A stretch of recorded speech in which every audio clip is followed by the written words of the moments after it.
Olá, seja muito bem-vindo a mais um Minuto Miqueleto. No programa de hoje eu recebo o Altair Bezerra, ele que é atual secretário de Comunicação Municipal do Partido dos Trabalhadores, também atuou no ASP Trans com o serviço Atende e foi chefe de gabinete na Câmara Municipal de São Paulo. Altair, seja bem-vindo, cara, um prazer. Olá, Eduardo, obrigado pelo convite.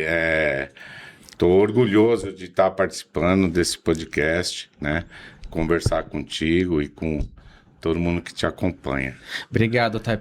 Para nós é um prazer conversar, dialogar, né? Sim. É um bate-papo entre amigos e a gente fica super à vontade em poder conversar, até porque assim, temos muitas coisas em comum. Atuamos na Câmara Municipal, Sim. você foi chefe de gabinete. Isso. E é interessante, Altair, você passar para as pessoas que acompanham o nosso programa como é que é o trâmite na Câmara Municipal. Porque as pessoas às vezes não têm essa dimensão, né? Elas observam só o executivo.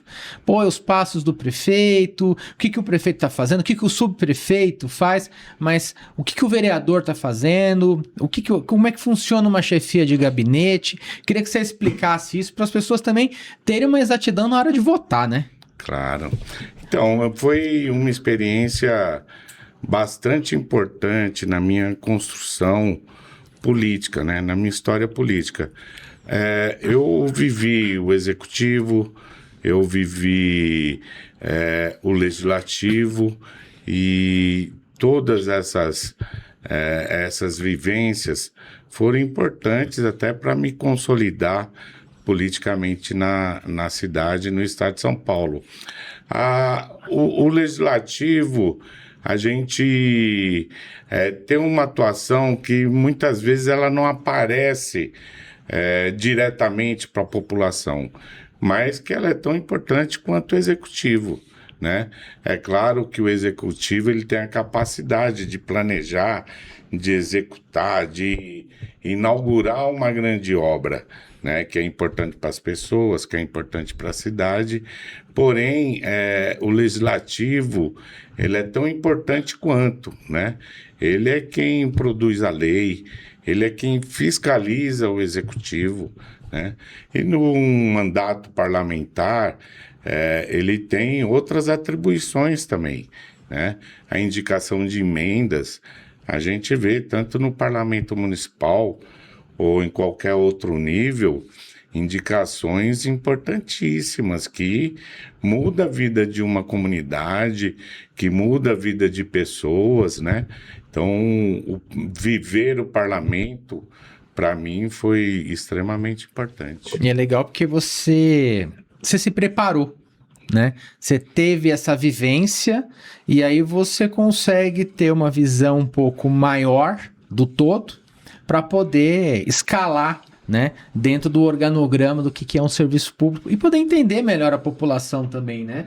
Através das reuniões, das agendas, ter esse apelo. E a necessidade do povo é muito grande, né, Altair? Sim.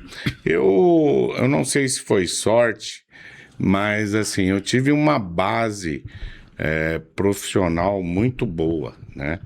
Eu inicio minha carreira profissional na CMTC, a antiga Companhia Municipal de Transporte Coletivo, né? A geração atual não sabe o que era O que foi a CMTC? o busão da CMTC, que servia toda a periferia da cidade. Uhum. A CMTC era uma empresa de 28 mil empregados, e eu era do antigo departamento pessoal da CMTC. Nossa, que legal. Então, na época que não tinha computador, que não tinha programas, era tudo na máquina de datilografia e na calculadora, tudo manual, né? Mas que assim, que me deu uma base profissional, técnica, extremamente importante. Eu acho que essa base ela foi determinante para a minha construção política, até porque eu sempre tive alguns cuidados, né? E foi a partir da CMTC que eu comecei a militar politicamente. Legal. Né? Eu entrei na CMTC em 88, a Erundina, em novembro de 88, é eleita prefeita em São Paulo. Eu começo a militar no movimento sindical. 89 vem a primeira campanha do presidente Lula, né, que polarizou uma campanha difícil com Fernando Collor, e a partir daí eu começo minha atuação política, num primeiro momento enquanto categoria trabalhadores do transporte, e depois foi para o movimento sindical e a vida partidária que eu construo desde 1988. Bacana, Altair. Que história, hein? Que legal. Essa não estava no roteiro, hein? Essa veio de bônus. E é bacana você contar a sua trajetória, porque as pessoas não têm essa dimensão, né? Então, quando você chegou na SP Trans, você já tinha uma experiência legal pra caramba, né? Exatamente. Na verdade, eu digo que eu vivi participei e com muito orgulho, dos 3 governos do PT na cidade. Uhum. O primeiro, que foi com a Erundina, que eu era um funcionário de carreira da CMTC, né? E quando eu votei na Erundina, o PT ganhou a cidade de São Paulo, e foi ali, e eu diria que foi o corte fundamental da minha vida, que nesses 38, 39 anos de construção do PT, surge lá no governo Erundina, né? Ela, em que pese, no governo dela, tivemos uma greve de 6 dias no transporte e outra de 9 dias, né? Mas foi o governo que mudou, que transformou a empresa, que valorizou os funcionários, os empregados. Foi na Erundina que reduziu a jornada de trabalho sem redução de salário, que teve cesta básica, que teve o vale-refeição. Então, diversas conquistas que naquele momento definiu a minha caminhada que é até hoje. É interessante porque assim, a Erundina, ela marcou uma história, né? E uma história muito bonita. Ela tem uma identificação muito legal junto com as pessoas, mesmo tendo sido prefeita há muito tempo, né? Há muitos anos. Ela tem... ela é muito reconhecida na cidade, na periferia da cidade, né? A gente está falando de transporte, que é muito da minha atuação, do meu conhecimento, mas se você for nos programas populares de habitação, ela tem uma marca exitosa, né, na cidade inteira, em toda a periferia. Mudou o retrospecto, mudou um pouco a dinâmica da vida das pessoas, e aí foram surgindo outros governos posteriores, né? E marcando ainda mais um pouco do PT, o que foi na cidade de São Paulo, né? Exatamente. E termina o governo Erundina, né? Na época, o malufismo tinha uma força também bastante representativa na cidade de São Paulo. Aí vem Maluf e Pita, e depois vem a Marta Suplicy, que eu também tive orgulho de participar. Bacana. E aí eu fui para a SP Trans, no RH da SP Trans, e a gestão Marta Suplicy, para mim, foi a maior gestão, a mais revolucionária da cidade, da história da cidade, e que, assim, com marcas que até hoje a gente vê a força. O bilhete único foi um ganho histórico para os trabalhadores, né? Nós dobramos o número de corredores de ônibus. Teve o transporte escolar gratuito, que na época era o vai e volta, uniformes de graça para as crianças, os céus. Os céus foi um dos projetos mais bonitos que eu vi e que contempla toda a periferia de São Paulo, né? Você levar uma educação de qualidade, você levar teatro, você levar áreas de esporte, piscina. Isso em 2004, salvo engano, quando o primeiro céu foi inaugurado. Então, até hoje, são marcas importantíssimas na vida dos paulistanos. Marcou muito, assim, né? Você falou do primeiro céu de São Paulo, foi lá em Guaianazes. Foi em Guaianazes. O pessoal lá tem uma honra. Eu trabalhei em Guaianazes, então eu sei dessa informação. E é um motivo de orgulho para eles lá, o Céu Jambeiro, que foi o primeiro. Exatamente. Assim. Então é muito legal. E ela foi muito exitosa nesse sentido, porque ela construiu um espaço no local periférico. Ela deu acesso.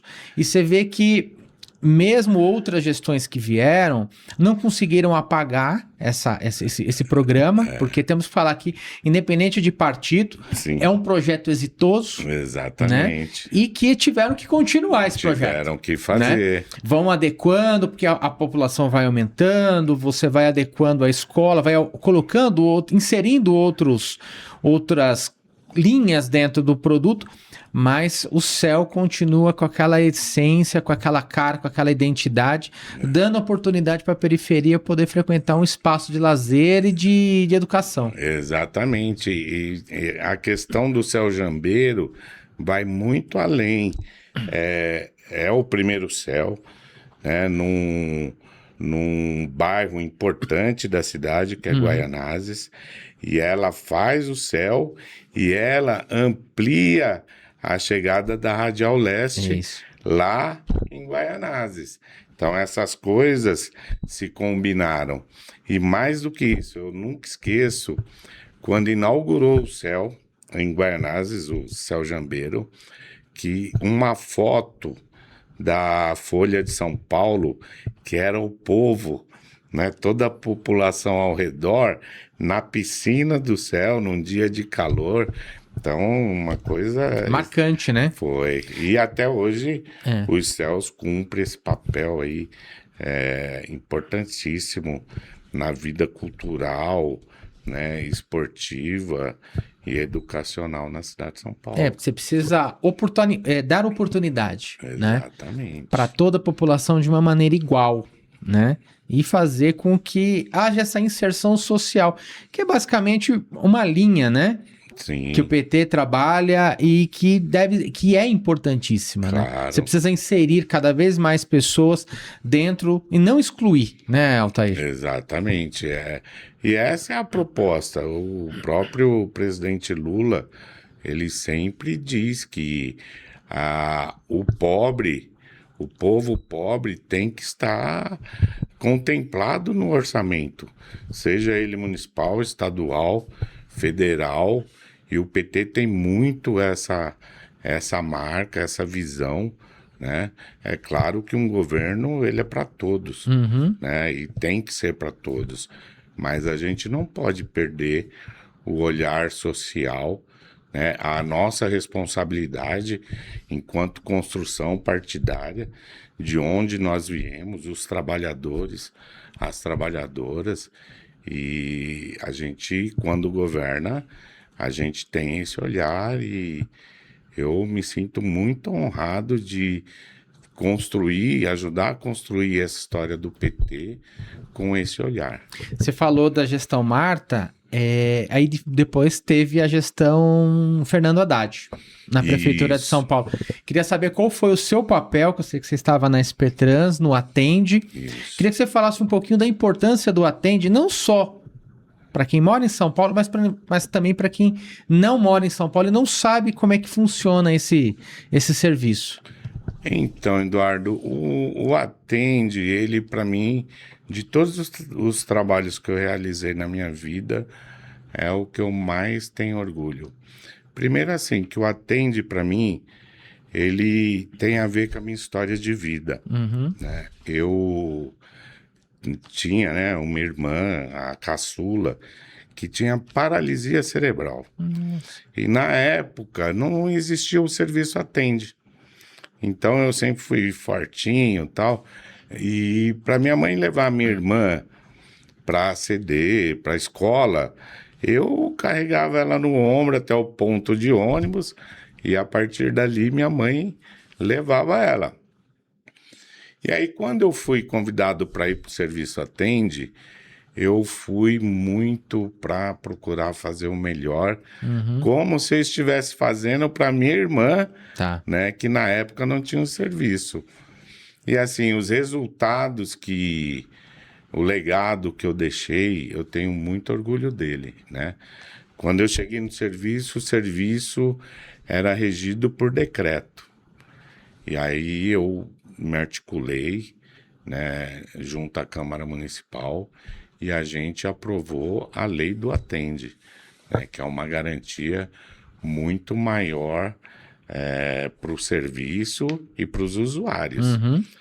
A segunda coisa que a gente contemplou na lei foi a inclusão das pessoas com autismo e surdo-cegueira. Uhum. Que até então o serviço era só para as pessoas com deficiência física severa, Tá. né? E aí a gente ampliou esse atendimento. E uma outra coisa importante no serviço, que foi sob a nossa gestão, junto com o prefeito Haddad, foi a questão dos táxis acessíveis na cidade. Tá. O prefeito Haddad, ele criou 5.000 táxis pretos na cidade. Uhum.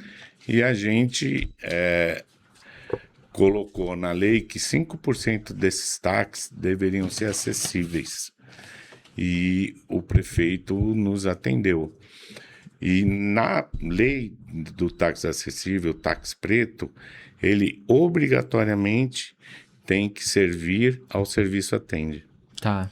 Então, a inclusão do táxi acessível no serviço Atende disponibilizou um monte de vagas de uma demanda reprimida que havia na época, né? Porque as vans que faziam um tipo do serviço Atende, que é para consultas médicas, elas não eram ocupadas na sua capacidade total, né? Então, tinha uma certa, como eu diria, ela não atuava na sua capacidade total. Tá. E até porque era um serviço mais individualizado, Uhum. que os táxis atendeu bem e atende até hoje, Tá. né? E que disponibilizou as vans para fazer as rotas e diminuir a demanda reprimida da época. Bacana, tô feliz em saber que você que esteve aí envolvido nesse projeto, porque é um projeto bonito, é um projeto Sim. que contempla um público que precisa, né? E você trouxe um relato lindo, cara, da sua família, né? Você passou por isso, né? Exatamente. E quando você passa pela história, você sabe bem, né? Exatamente. A necessidade. Então, você teve muita propriedade, muita felicidade, cara. Eu fui para esse serviço muito buscando, que é muito de mim, aquilo que eu assumo como responsabilidade, eu procuro fazer o melhor, né? E tinha essa história de vida com a minha irmã Denise que me fez ainda mais. O próprio serviço, ele tem um regulamento próprio, né? E dialogando com as mães atípicas, com as associações de pessoas com deficiência, a gente também ampliou significativamente o serviço, o atendimento, a qualidade, enfim. Bacana, legal. Uma coisa legal que nós fizemos com os táxis também, que era o atendimento aos estudantes universitários. Porque as vans, elas só iam até às 20 horas. Tá. Então, a gente não conseguia fazer esse atendimento da saída da faculdade. Tá. A gente levava a pessoa para a universidade, mas não buscava. E quando a gente incluía os táxis, a gente conseguiu atender plenamente essa demanda. É legal, bacana. Você fez um trabalho assim, cara, sensacional. Sensacional, porque você entendeu a demanda das pessoas. Sim. E o público que necessita desse tipo de trabalho é gigantesco. Sim. Com certeza, outras cidades, outras prefeituras pegaram essa ideia e adequaram elas, né? Sim. Porque os bons projetos, eles precisam ser reproduzidos, né? Vamos falar copiados, mas eles precisam ser reproduzidos nas suas localidades, mas você precisa entender a demanda local, o público local, né? Para você também, às vezes, não colocar algo que a população não vai usar, né? Sim, sim. O Serviço Atende, para mim, ele é o melhor exemplo de uma política pública satisfatória, né? Ele mudou a vida das pessoas com deficiência na cidade. Antigamente, uma pessoa com deficiência, normalmente, uma boa parte da rua em que aquela pessoa morava não sabia que ali naquela casa tinha uma pessoa com deficiência, porque ela não saía de casa. Né? O Serviço Atende, não. Ele deu essa condição para as pessoas. Tá. Então, eu vejo a pessoa com deficiência hoje trabalha, ela estuda, ela faz a sua terapia. Então, ela tem vida, né? Ela tem vida, exato. A partir de um serviço que legal. Público, né? E assim, como o Enem para o estudante carente que não tem condição de acessar. Uma ferramenta, né? Exatamente. Então, são políticas públicas e é por isso que eu vivo a vida pública, porque eu acredito muito nisso.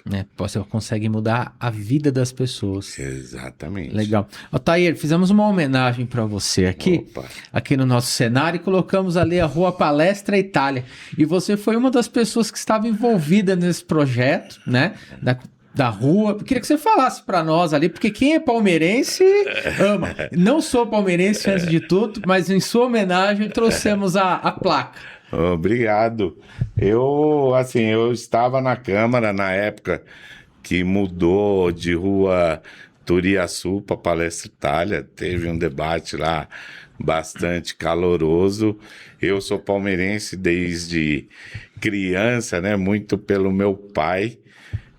Mas também tenho muito orgulho eu tenho apoio de uma parte da torcida de São Paulo, de uma parte da torcida do Corinthians, até porque eu sempre tratei o futebol como um divertimento. O futebol é uma inserção social, né, Altair? É você ir na padaria, tomar um café, falar do futebol, do jogo que passou, do jogo que vai vir. O que eu não gosto é da parte violenta, de brigas. Extrapola, aí já entra no extracampo, né? Exatamente. Aí já é uma parte que me incomoda um pouco.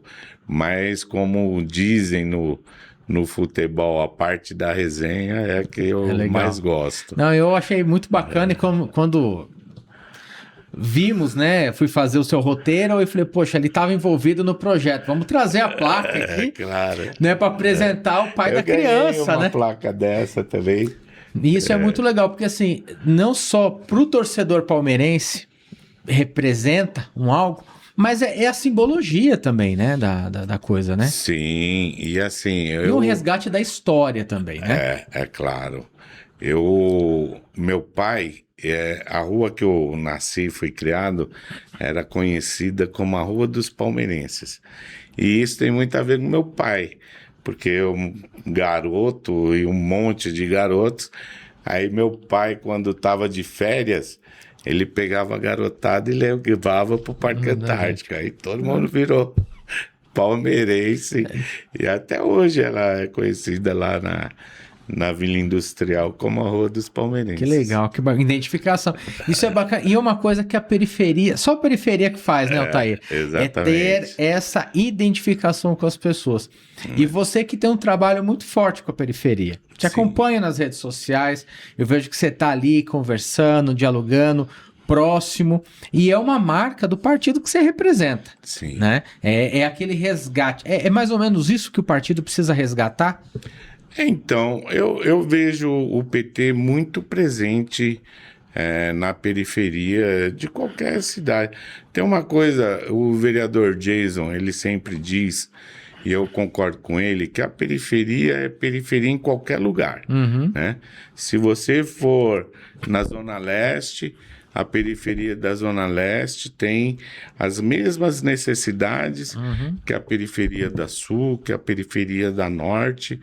E eu acredito muito que o PT, através das suas lideranças, dos seus militantes, eles estão presentes na vida, no dia a dia das regiões mais carentes da cidade.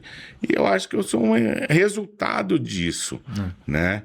Eu gosto de fazer política, política de verdade, com P maiúsculo, né? Eu acho que quando a gente adentra uma comunidade, a gente vai lá com a nossa visão, com a nossa história, né? Para tentar mudar a realidade daquela comunidade. Hoje mesmo eu estava em uma comunidade que é próximo de onde eu nasci, que é a comunidade da Coral, que quando eu cheguei lá em 2008, não tinha iluminação, não tinha asfalto, não tinha o ponto final do ônibus, que hoje tem. Melhorou muito a vida das pessoas lá, mas isso não quer dizer que não tenha problemas ainda. Tem e que precisam ser resolvidos, né? Então, eu creio que o militante do PT que vai para a periferia, que entra nas comunidades, que traz essa realidade, ele vai buscar, e eu sou um desses, fazer o melhor para que aquela realidade se transforme e dê melhor condições de vida para as pessoas mais carentes da cidade. Legal. Altair, hoje você está na Secretaria Municipal, né? E temos aí o advento das redes sociais. Como é que o municipal enxerga a comunicação do partido aqui dentro do estado, aqui dentro da cidade de São Paulo, né? Tivemos aí, como você exemplificou, 3 governos do PT, né? Tivemos Erundina, Marta e Haddad. Só que nós não tivemos uma reeleição entre eles, né? Então foram 3 governos isolados. O que o PT prepara para lançar um futuro nome para a Prefeitura de São Paulo e também fazer com que esse governo pendure, né? Porque você vê aí outras gestões fazendo a sua reeleição. No caso aí tivemos o Ricardo Nunes, né? Então, eu tenho uma avaliação assim. A Luísa Erundina, na época, não tinha reeleição e o PT não deu continuidade porque o malufismo era muito forte na cidade. Era uma polarização, né? Local, né? Local. Então, nós perdemos, o Eduardo Suplicy perdeu para o Paulo Maluf em 92.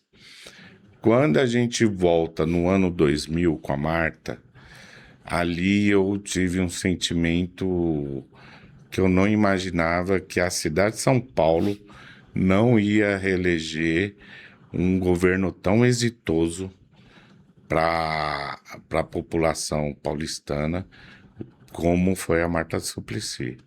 Eu desconheço antes e depois da prefeita Marta um governo com tantas realizações como ela fez.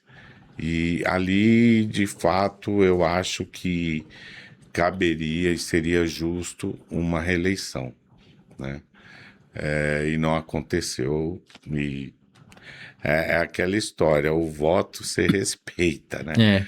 Mas até hoje é um sentimento que eu tenho, que se o governo Marta Suplicy tivesse sido reeleito, São Paulo hoje estaria também muito melhor, porque a prefeita, ela era muito realizadora. A Marta, ela foi a precursora de um início da gestão Lula. Sim. que o Lula se tornou presidente em 2002. Isso. Já o Haddad pegou a época do impeachment. Exatamente. E ali ele ficou marcado e teve uma derrota dolorida para o Dória nas urnas, né?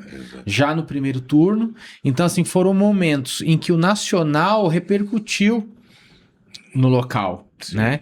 E como é que você vê essas próximas eleições aí? Um ano cheio, né? Sim. E um ano polarizado também, voltando aí à história Maluf e Erundina, que era uma polarização local, agora nós temos uma polarização nacional que veio da última eleição, onde o Lula ganhou do Bolsonaro, e agora teremos o Flávio, uma nova versão. Como é que o PT enxerga nisso e como é que ele direciona suas ações? Então, Eduardo, antes eu queria falar do prefeito Haddad, Sim. que inclusive é o nosso candidato a governador. Também teve uma gestão muito positiva, o prefeito Haddad. A questão da negociação da dívida da cidade Sim. é o que faz até hoje a cidade ter um nível de investimento alto, né? Eu falei das realizações do Atende, que foi no governo Fernando Haddad. Então, foi também um governo importante, mas que a conjuntura nacional, né? Até hoje a gente lembra o que significou os 20 centavos de aumento, mas ali já era um processo muito bem articulado pela direita, né? Através do Congresso, o golpe que deram, né, na presidenta Dilma levou que o governo Fernando Haddad não tivesse uma avaliação popular, acabou nem indo para o segundo turno, mas isso não quer dizer que não foi exitoso, né? Foi um bom governo, mas que teve que conviver com essa questão nacional que impactou demais o PT, né? O PT, ele não vai para o segundo turno em 2016. A Dilma sofre o impeachment, o presidente Lula é preso, né? Em 2018, mesmo com tudo isso, o Fernando Haddad, ele vai para o segundo turno com o Bolsonaro, né? Eu acho que talvez o Brasil precisasse passar por um governo tão desastroso como o Bolsonaro para entender a importância de um governo como o nosso, que olha para o povo brasileiro, que defende a sua soberania, né? Então, o Brasil precisa do PT, né? A gente agora, eu acredito muito na reeleição do presidente Lula, em que pese que as pesquisas mostram um quadro de equilíbrio entre ele e o Flávio Bolsonaro, não dá para desconsiderar que existe sim uma polarização. Agora, do ponto de vista concreto, né, e do ponto de vista, creio até que racional, né, não tem como comparar o governo Bolsonaro com o governo Lula, com qualquer um dos três governos Lula, né? A forma como Bolsonaro tratou a pandemia, qual o investimento vistoso que a gente possa dizer que Bolsonaro fez em qualquer estado brasileiro, né? Então não existe uma marca no governo Bolsonaro que não seja o bolsonarismo, né? Essa coisa da família na política que está há anos, há décadas, né? E que de uma forma ou outra, e eu acredito muito isso ao Aécio Neves, quando ele perde a eleição em 2014 e ele não reconhece a vitória da presidenta Dilma, né? Então, ele, a partir dali, ele começa uma articulação nacional para não deixar a presidenta Dilma governar. E aí chegamos a essa extremidade que não é boa para o Brasil, né? Eu vivi e já disputei muito, né? Tanto na cidade, no estado e a nível nacional com o PSDB, mas que era uma disputa de ideias, Sim. né? De proposta de país, né? Hoje não, hoje em que pese a internet, as redes sociais, elas serem ferramentas positivas para a humanidade, mas tem o seu lado que traz fake news, né? Que traz situações que iludem o povo. Né? Elas criam a teoria do medo, criam a teoria do ódio, né? Exatamente. E fazem com que as pessoas não tenham diálogo. Você disse aí na época que você fazia as campanhas PT contra PSDB, o Fernando Henrique e o Lula tinham um diálogo. Sim. Eles não eram antagonistas. Sim. Pelo contrário, tinham divergências políticas, Sim. mas, né?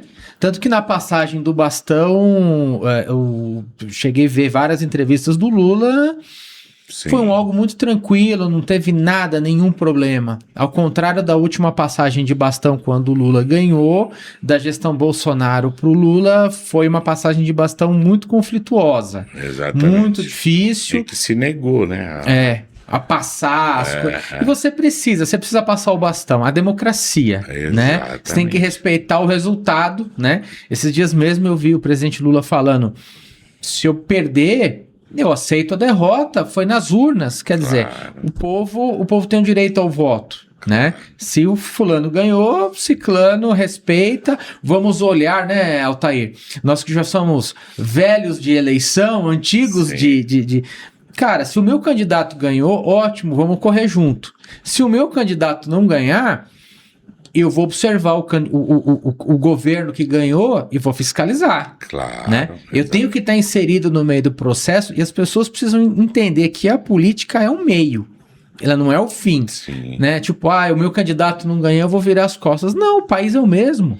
Exatamente. O país é o mesmo, a necessidade lá do meu bairro é a mesma, eu preciso asfaltar a rua do meu bairro, Sim. Então eu preciso eleger um bom deputado, um bom vereador, para poder bater na porta dele. Ele vai falar assim, olha, fulano, Altair, olha, votei em você e tal, cara, você não consegue me ajudar aqui? As coisas funcionam dessa maneira. Exatamente. Como eu disse, o governo da Marta Suplicy, né, ele foi extremamente exitoso. Porém, a nós cabe respeitar a vontade popular, né? Se o povo entendeu que a prefeita não deveria ser reeleita, cabe e coube a nós respeitar essa vontade. E assim é o que tem que ser, né? A democracia é o nosso maior bem, né? E quando a gente permite, né, que coloque em risco a democracia, a gente retroceder para uma época que muitos hoje nem sabem o que são. Uhum. Eu mesmo, nos meus 56 anos de idade, eu não vivi plenamente a ditadura, né? Mas eu ouvia falar, né? E eu li, eu estudei, né? Eu sou formado em Ciências Sociais, então eu sei o que significa um governo ditador, né? Então, talvez quem hoje defenda, né, uma ditadura no Brasil, quem defenda que os Estados Unidos intervenha no Brasil, talvez não sabe o que significa e quais são as consequências disso para o nosso povo e para o nosso país. O Brasil cresceu muito, né? É um país extraordinário, que tem um povo extraordinário, que não dá para a gente imaginar que esse povo não seja livre. É que as pessoas, elas criam falácias, né, Altair? Elas acompanham uma narrativa que surge aí na internet e elas surfam nisso e aquilo vai se transformando, né? Mas se você for olhar na história, eu particularmente acredito que não tenha mais espaço para isso. Hoje nós temos mais de 200 milhões de habitantes no país, o país cresceu muito. O que nós temos que diminuir são as desigualdades. Exatamente. Né? Você tem uma cidade de São Paulo bacana, pujante, com crescimento e investimentos. E aí, por outro lado, você vê cidades no extremo do país minguando. Então, você precisa ter um equilíbrio em algumas ações, fazer com que o país cresça de uma maneira, pelo menos, humana. Né? Exatamente. E fazer com que as coisas melhorem, porque é a melhoria da qualidade de vida que vai trazer um novo país, né? Que é aquele país que nos venderam na época da escola, né, Altair? Exatamente. Que o Brasil era o país do futuro, né? Exatamente. E eu acho que o Brasil, ele deu essa oportunidade, né, para que tivesse um governo de esquerda. Tanto é que o presidente Lula, né, ele é o primeiro trabalhador a exercer a presidência da República depois de 500 anos, né? E eu acho que o Brasil, especialmente o Norte, o Nordeste, se desenvolveram, né? Hoje a gente vê que esse abismo que havia de desenvolvimento hoje já diminuiu muito, né? Eu fico muito feliz quando eu vejo que os governos do PT, do presidente Lula, tiraram o Brasil mais uma vez do mapa da pobreza, né?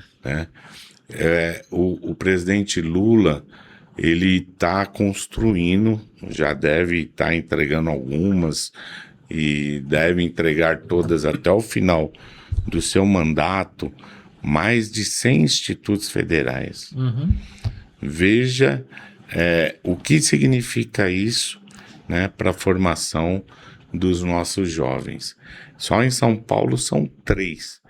Um na Zona Sul, um na Zona Norte e um na Zona Leste, em áreas periféricas da cidade. Então, imagina-se que daqui a 10 anos nós já vamos começar a colher resultados extraordinários e dar oportunidade para os jovens pobres, negros, né, da nossa cidade. Bacana, tá? É legal você ter falado sobre isso, porque poucos governos, acho que acabam não tendo esse carinho, né, com educação, entender aquela necessidade da saúde. Sim. Né? Que é um dos carros-chefe, né? Você trouxe para nós aqui o teu projeto do Atende, ao qual eu te parabenizo, e para mim é uma honra conversar sobre e saber quem foi a pessoa que esteve envolvida no projeto. Claro. Porque é o entendimento, né, da necessidade. Então, cara, parabéns, sucesso para você. Antes da gente encerrar, cara, já te agradeço de antemão aqui.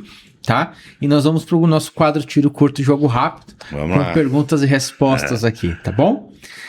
Altair, política em uma palavra. Transformação. Inclusão. Prioridade. Um problema urgente no Brasil. Difícil falar um só, hein? Feminicídio. Esse assunto tem estado na mídia de uma maneira muito forte, né? E a gente precisa, nós, homens, também precisamos fazer parte dessa luta. Essa luta não pode ser uma responsabilidade só das mulheres. A gente tem que inverter essa cultura machista, né, de que a mulher ela tem que ser submissa. A mulher tem que ser o que ela quiser ser. Ela tem que estar onde ela acha que deve estar. E mais uma coisa, você que trabalha com comunicação, eu que sou responsável pela comunicação do PT, a gente tem que propor, defender, né, a igualdade entre os gêneros. Não dá para uma mulher que exerce o mesmo cargo que um homem ganhar menos que um homem. Né?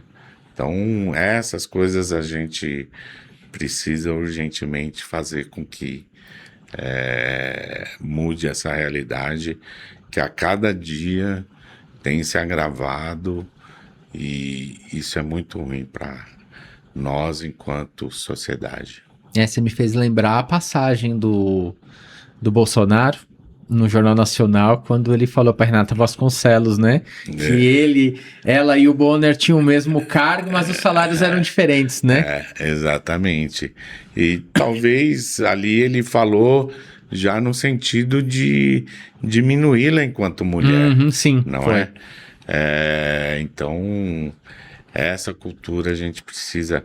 Hoje tem um movimento Red Pill que é a coisa mais escrota, que eu não sei como uma coisa dessa ganha conotação, né? Conotação.